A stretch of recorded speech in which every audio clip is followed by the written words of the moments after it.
आज के इस लेक्चर में हम सीखेंगे चाय और कॉफ़ी कैसे बनाते हैं। अब चाय और कॉफ़ी को देखोगे तो इस कॉन्सेप्ट की पूरी थ्योरी आपके माइंड में घूमती रहेगी।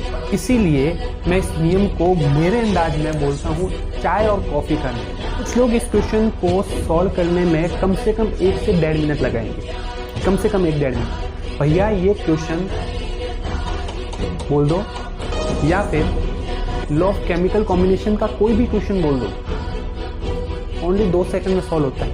मैं आपको कैसा देसी जुगाड़ बताऊंगा जिससे वो चाहे न्यूमेरिकल हो चाहे थ्योरेटिकल क्वेश्चन हो, लॉ ऑफ केमिकल कॉम्बिनेशन का हर क्वेश्चन सॉल्व होगा, हर क्वेश्चन, वो भी किसमें, ओनली 2 सेकंड में बस। Hello my future doctors and future engineers, welcome to all of you the mind physics. आज मैं आपके लिए some basic concept of chemistry का लेक्चर नंबर 4 लेकर आया हूँ। आज के इस लेक्चर में हम सीखेंगे चाय और कॉफ़ी कैसे बनाते हैं। अब कुछ लोग सोच रहे होंगे कि शायद हम गलत वीडियो पे आ गए, नहीं, आप एकदम सही वीडियो पे हो। एक्चुअली आज हम एक कॉन्सेप्ट सीखने वाले हैं, लॉ ऑफ मल्टीपल प्रोपोर्शन। उस कॉन्सेप्ट को मैं आपको समझाऊंगा चाय और कॉफ़ी से। क्या आप भी सीखना चाहते हैं? चलिए सीखते हैं। कैसे समझेंगे हम चाय और कॉफ़ी? जब भी आप चाय और कॉफ़ी को देखोगे तो इस कॉन्सेप्ट की पूरी थ्योरी आपके माइंड में घूमती रहेगी। तो चलो हम सीखते हैं। ये है भैया चाय और ये है अपनी कॉफ़ी। अब चाय बनाने के लिए मुझे पानी भी चाहिए, दूध भी चाहिए, मसाला भी चाहिए, चाय पत्ती भी चाहिए और शक्कर भी चाहिए। लेकिन मैं यहां पे 2 चीज लेके चल रहा हूं, एक वाटर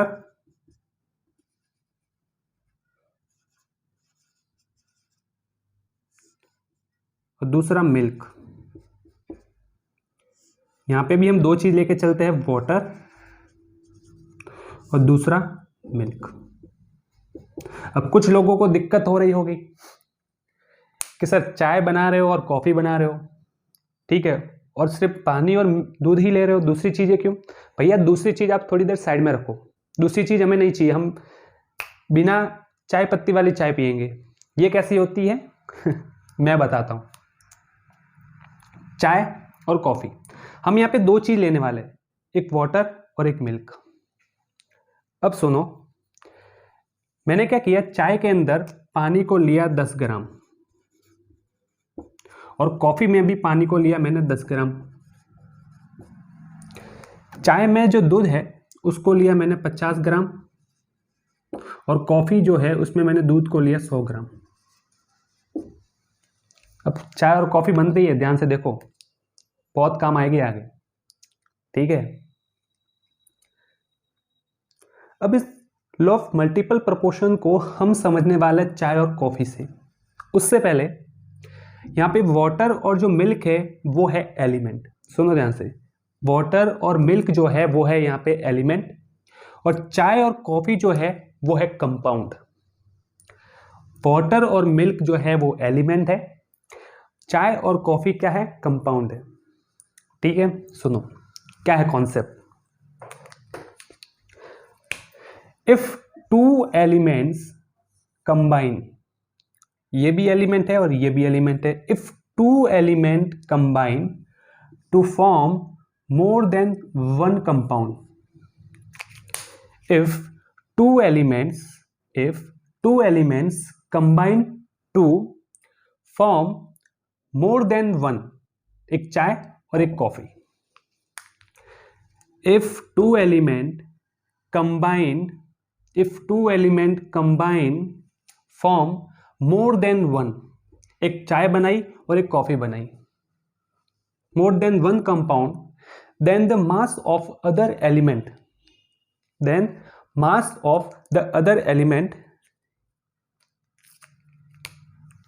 क्या बोला मैंने, then mass of other element combined with a fixed mass of one element is the ratio of smaller whole numbers। क्या कहने का क्या मतलब है? कहने का मतलब यह है कि अगर 2 एलिमेंट कंबाइंड होकर के 2 एक या एक से ज़्यादा, यानी एक से ज़्यादा अगर कंपाउंड बनाए, अगर एक से ज़्यादा कंपाउंड बनते हैं तो उसमें जो एक एलिमेंट जो है वो एक फिक्स वेट वाले एलिमेंट के साथ जब कंबाइंड होता है तो उसका जो रेशियो है उसके मास का वो स्मॉल होल नंबर्स में होता है।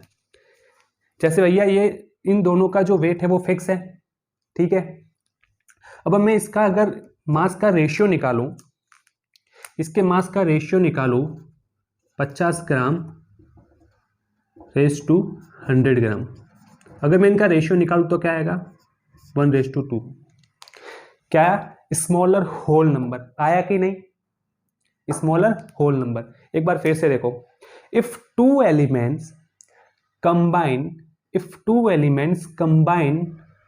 to form more than one compound, then the mass of other element combined with a fixed mass, water का mass fixed है, fixed mass of one element is in the ratio of smaller whole number।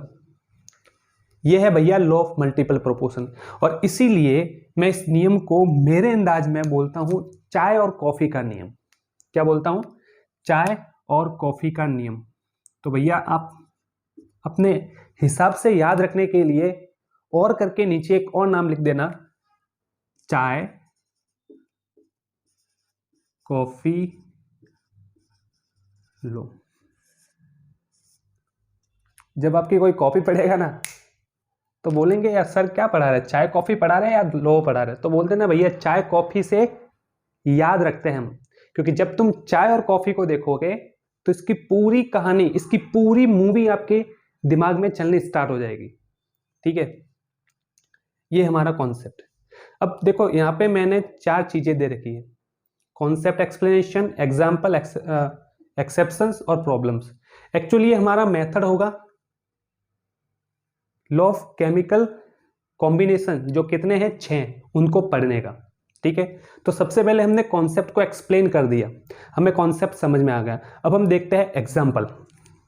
क्या है example? देखो जैसे मान लो अगर hydrogen है और ऑक्सीजन है, क्या है?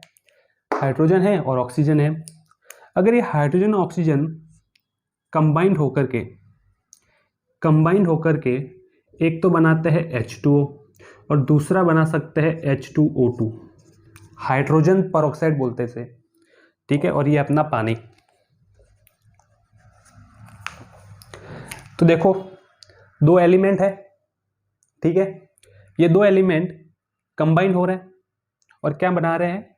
मोर देन वन कंपाउंड, यानी कि कौन सा लग रहा है यहाँ पे? Law of multiple proportion.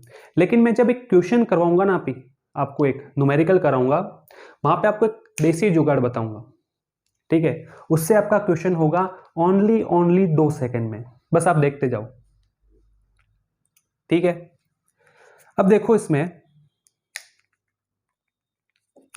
यहां पर हाइड्रोजन का मास कितना है? एक हाइड्रोजन का 1 ग्राम, 2 का कितना होगा? 2 ग्राम, यानी इसमें 2 ग्राम हाइड्रोजन है और ऑक्सीजन कितना है? 16। यह हाइड्रोजन रेस टू ऑक्सीजन। इसमें देखो, इसमें कितना है हाइड्रोजन का? 2 ग्राम, ऑक्सीजन का कितना होगा? 32। अब कॉन्सेप्ट क्या है अपना कि if two elements combine to form more than one compound, then the mass of other element, यानी जो ऑक्सीजन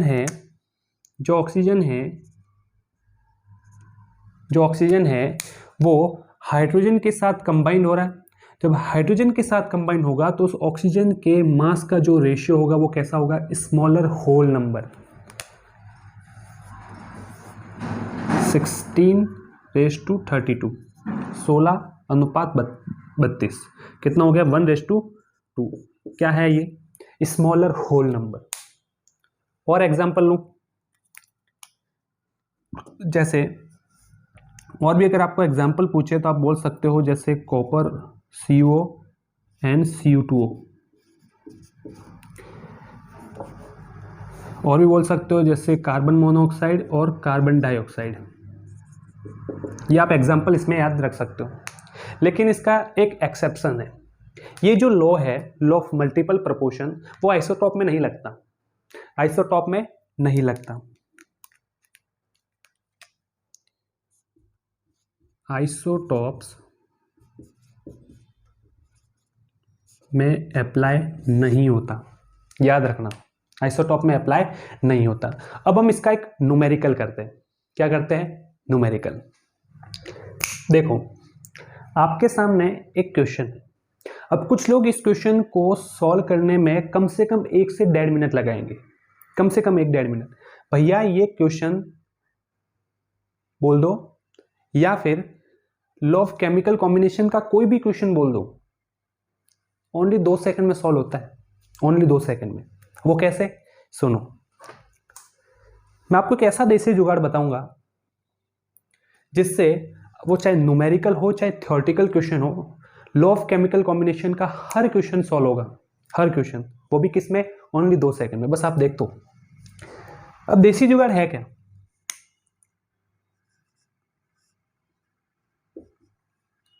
क्या है देसी जुगाड़? सबसे पहला जो हमने पढ़ाया था लॉ ऑफ मास कंजर्वेशन। अगर आपको क्वेश्चन में कहीं पर भी आपको मास दिख जाए, कहीं पर भी, भाई क्वेश्चन में बोल रहा है कि 5 ग्राम ये है, 10 ग्राम ये है, 20 ग्राम ये, तो ये कितना बन रहा है, अगर कहीं पर भी मास की बात हो जाए और आपको पूछ ले कि इसमें कौन सा लॉ ऑफ केमिकल कॉम्बिनेशन लग रहा है, तो आप बोल देना लॉ ऑफ मास कंजर्वेशन। ठीक है। दूसरा जो हमने पढ़ा था वो पढ़ा था law of constant composition.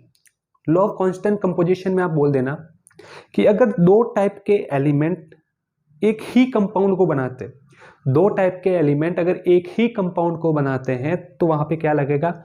Law of constant composition. और ऐसी कंडीशन आपको अगर किसी भी क्वेश्चन में दिख जाए तो वहां पे सॉल्व मत करना, डायरेक्ट जाके टिक लगाना। ठीक। तीसरा जो अभी हम पढ़ रहे हैं वो है लॉ ऑफ मल्टीपल प्रोपोर्शन। अब उसका देसी जुगाड़ मैं यहाँ पे बताने जा रहा हूं। इन दोनों का मैंने आपको वहां पे बता रखा है लास्ट वीडियो में। अब इसका देसी जुगाड़ है क्या? सुनो, इसका देसी जुगाड़ ये है कि अगर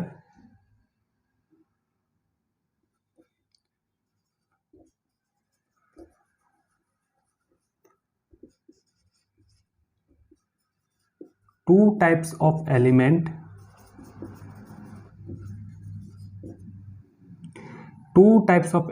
अगर कंबाइंड हो, 2 टाइप्स ऑफ एलिमेंट कंबाइंड होकर के या तो 2 या मोर कंपाउंड, क्या बोला मैंने? यही है भैया हमारा देसी जुगाड़। इससे आपका न्यूमेरिकल थ्योरेटिकल हर क्वेश्चन सॉल्व होगा, वो भी 2 सेकंड में। बस आप देखो, 2 टाइप्स ऑफ एलिमेंट,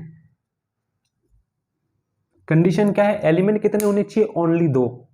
अगर 2 एलिमेंट से या तो 2 कंपाउंड या फिर 2 से ज्यादा कंपाउंड बन रहे ना, और ऐसी कंडीशन आपको अगर क्वेश्चन में कहीं दिख जाए, तो आप बोल देना कौन सा है? Law of multiple proportion. अब चलो हम क्वेश्चन सॉल्व करते हैं।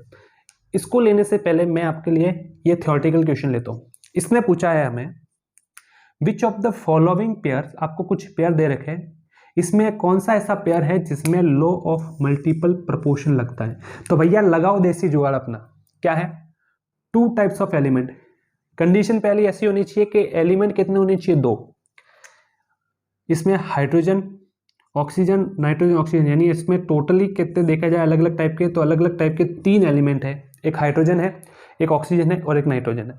इसमें अगर जाके देखूं मैं तो एक मैग्नीशियम है, एक ऑक्सीजन है, एक सोडियम है, यानी 3, इसमें भी 3 टाइप के एलिमेंट है। हमें कितने चाहिए? 2। मतलब ये दोनों option law of multiple proportion को सेटिस्फाई नहीं करते। तीसरा देखो, एक सोडियम, ऑक्सीजन और बेरिलियम।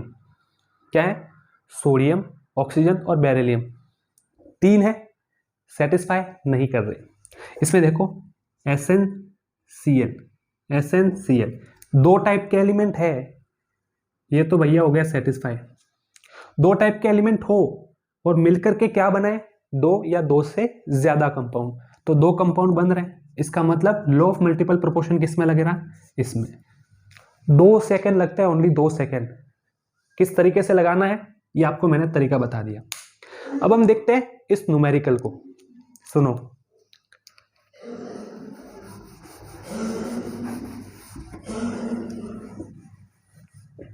अब जैसे पहले मैं इसको देसी जुगाड़ से सॉल्व करता हूँ, फिर आपको पूरा सॉल्व करके भी बता दूंगा, ठीक है।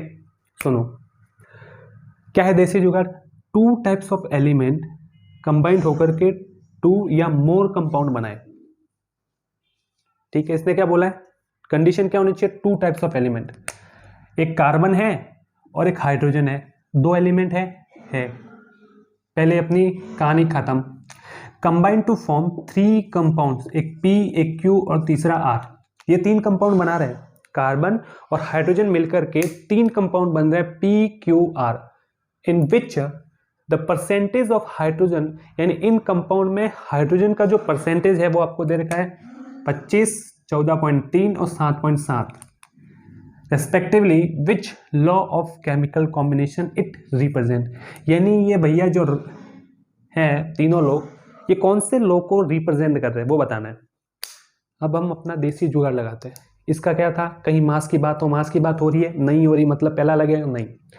ये क्या बोलता है? ये बोलता है कि दो टाइप के एलिमेंट से एक ही कंपाउंड बनना चाहिए। यहाँ पे तो तीन तीन बन रहे हैं, इसका मतलब ना तो ये लगेगा और ना ये लगेगा।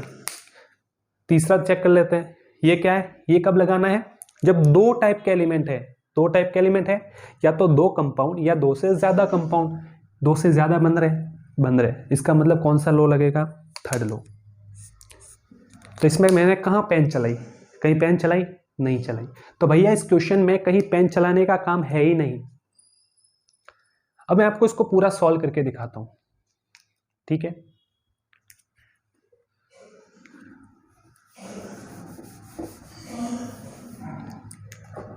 ये है हमारे तीन कंपाउंड P, Q और R।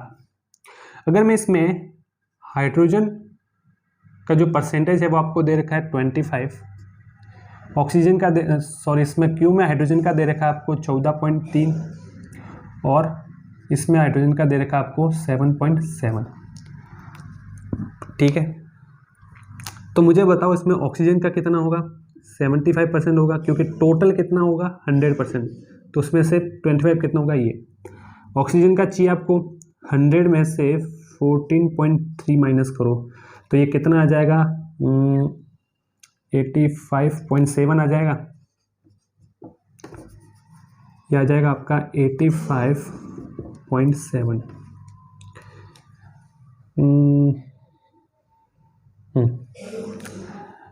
इसमें निकालना ऑक्सीजन का कितना हो जाएगा? 100 माइनस 7.72, तो कितना हो जाएगा? ये हो जाएगा 92.3, ये ऑक्सीजन का, ठीक है। ये हो गया। अब इसमें एक चीज देखो, अब मैं इन परसेंटेज को सिंपल रेशियो में थोड़ा चेंज करता हूं, ठीक है। सिंपल रेशियो में चेंज करने का तरीका क्या होता है? तरीका ये होता है कि जिसका परसेंटेज कम है उससे इसमें और इसमें दोनों से डिवाइड कर दो। जैसे मैं इसमें अगर करूं, हाइड्रोजन के लिए करूंगा तो क्या होगा? 25/25 कितना हो जाएगा? 1। और ऑक्सीजन के लिए करूंगा तो कितना हो जाएगा? 75/25 कितना हो जाएगा? ये 3। तो हाइड्रोजन और ऑक्सीजन का रेशियो कितना है? 1:3। इसमें देखो, इसमें हाइड्रोजन कितना है? जो छोटा है उससे डिवाइड करना है। 14.3/14.3 कितना आ जाएगा? 1। ऑक्सीजन कितना आ जाएगा? 85.7 डिवाइड बाई 14.3, ये आ जाएगा 6। इसमें करो, हाइड्रोजन का कितना आ जाएगा? 7.7 बाई 7.7 कितना आ जाएगा? 1। ऑक्सीजन का कितना आ जाएगा? 92.3। भाई दोनों में जो छोटा है उससे डिवाइड करना है, तो मैं वही तो कर रहा हूँ। 7.7 इक्वल टू कितना आ जाएगा? ये 12। यानी इसमें हाइड्रोजन ऑक्सीजन का रेशियो कितना है? हाइड्रोजन और ऑक्सीजन का रेशियो है 1:6 और इसमें कितना है? हाइड्रोजन ऑक्सीजन का रेशियो ये है 1:12। हमारा नियम क्या बोलता है? हमारा नियम ये बोलता है कि अगर दो एलिमेंट फिक्स्ड भार वाले, फिक्स्ड वेट वाले एलिमेंट के साथ जो कंबाइंड होने वाला जो अदर एलिमेंट है, उसके भार का, उसके वेट का जो रेशियो है वो कैसा होना चाहिए? Smaller whole number. देख लेते हैं 3, ऑक्सीजन को उठाओ यहाँ से, 3⁻6⁻12, 3 से डिवाइड किया मैंने इन सबको, 3 से ये कट जाएगा पूरा, कितनी है 2 बार, ये 4, 1 2 4।